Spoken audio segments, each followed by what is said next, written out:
Oke, baik. Assalamualaikum warahmatullahi wabarakatuh. Alhamdulillah. Alhamdulillahirabbil alamin. Wassalatu wassalamu ala asrofil anbiya'i wal mursalin wa ala alihi washabihi rasulillahi ajma'in. Amma ba'du.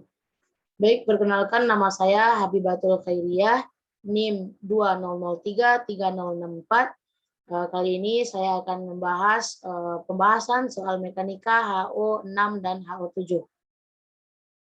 Nah, langsung saja pada soal nomor 1.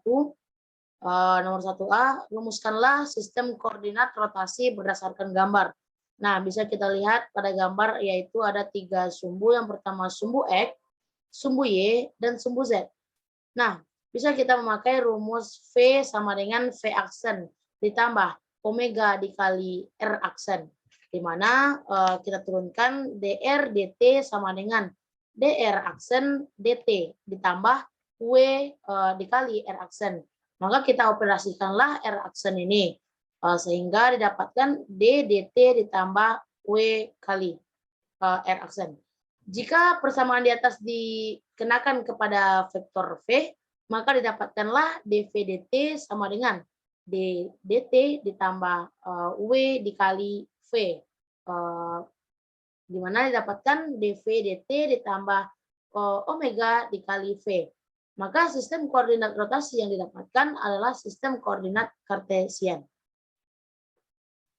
Nah, untuk selanjutnya soal nomor 2, syarat atau karakteristik yang membedakan kerangka acuan inersia dengan non-inersia ialah yang pertama kerangka acuan inersia. Bisa kita lihat bahwa kerangka acuan inersia ini bergerak dengan kecepatan konstan. Sedangkan kerangka acuan non-inersia yaitu kecepatannya bisa berubah, seperti dipercepat, diperlambat, berbelok, dan lain sebagainya. Nah, pada kerangka acuan inersia berlakulah hukum inersia. Sedangkan pada kerangka acuan non-inersia tidak berlaku hukum inersia. Selanjutnya, pada kerangka acuan inersia tidak terdapat gaya-gaya fiktif. Sedangkan pada kerangka acuan non-inersia muncul gaya fiktif agar hukum gerak Newton tetap berlaku. Nah, mari kita lanjut pada soal nomor 2, yaitu 2A, rumuskanlah posisi pusat massa dinamika sistem partikel. Di sini telah diketahui ada vektor R1, vektor R2, vektor R3. Ada juga vektor V1, vektor V2, dan vektor V3. Nah, yang ditanya adalah rumus posisi pusat massa. Maka pusat massa terletak pada jarak R, di mana R itu ada 3 sumbu, yaitu sumbu X, sumbu Y, dan sumbu Z dari titik asal. Maka didapatlah hubungan M1 ditambah M2 ditambah Mn. Mn ini adalah jumlah dari semua M dikali R. Sama dengan M1 kali R1 ditambah M2 dikali R2 ditambah Mn dikali Rn.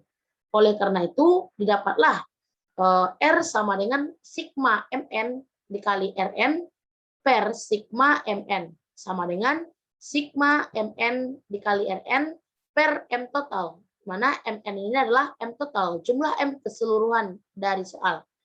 Di mana X sama dengan 1 per M, sigma Mn Xn, Y sama dengan 1 per M, sigma Mn Yn, dan Z sama dengan 1 per M, sigma Mn Zn. Nah, untuk soal nomor 2 ya, bagian B, hitunglah vektor posisi pusat massa di atas. Jadi kita pakai rumus R sama dengan sigma Mn dikali Rn per sigma Mn. Nah, maka kita carilah satu-satu, yaitu vektor posisi pada sumbu X, pada sumbu Y, dan pada sumbu Z. Nah, pada sumbu X, berarti Rx sama dengan M1 dikali Rx1 ditambah M2 dikali Rx2 ditambah M3 dikali Rx3 per M1 ditambah M2 ditambah M3. Maka kita masukkanlah nilai dari sumbu X tersebut. Maka didapatlah 2M1 ditambah M2 ditambah 5M3 per M1 tambah M2 tambah M3. Untuk mencari vektor posisi pada sumbu Y, maka kita juga sama kita pakai, kita cuma mengubah variabelnya. Tadi variabel yang kita gunakan ialah X, sekarang adalah Y. Berarti M1 dikali RY1 ditambah M2 dikali RY2 ditambah M3 dikali RY3 per M1 ditambah M2 tambah M3. Nah, maka setelah itu kita masukkan nilai dari R-nya. Maka didapatlah 4M1 ditambah 2M2 tambah 2M3 per M1 ditambah M2 ditambah M3. Nah, begitu pula dengan mencari vektor posisi pada sumbu Z. Sama juga rumusnya. Kita cuma mengubah variabelnya. Nah, lanjut soal nomor 3. Persamaan vektor kecepatan pusat massa. Untuk merumuskan persamaan vektor kecepatan pusat massa, kita bisa memperolehnya dari menurunkan atau mendiferensialkan vektor posisi terhadap T. Maka didapatlah persamaan dari vektor kecepatan pusat massa V sama dengan R aksen. R aksen ini adalah turunan pertama vektor posisi sama dengan 1 per M. Sigma Mn dikali R aksen N. Selanjutnya yang B, 3B. Hitung kecepatan pusat massa sistem partikel. Berarti kita pakai rumus persamaan vektor kecepatan pusat massa tadi. V sama dengan R aksen sama dengan 1 per M sigma Mn dikali R aksen N. Nah, kita cari pada sumbu X, berarti tadi Rx, sekarang kita ubah jadi Vx karena kecepatan. Berarti Vx sama dengan M1 kali R1 aksen X1 ditambah M2 dikali R aksen X2 ditambah M3 dikali R aksen X3 per M1 ditambah M2 ditambah M3. Maka kita masukkanlah nilai pada sumbu X-nya, yaitu didapatkan M1 ditambah 3M2 ditambah 2M3 per M1 ditambah M2 ditambah M3. Nah, begitu juga dengan rumus kecepatan Y dan kecepatan Z. Ini juga sama dengan soal nomor 2 yang B tadi.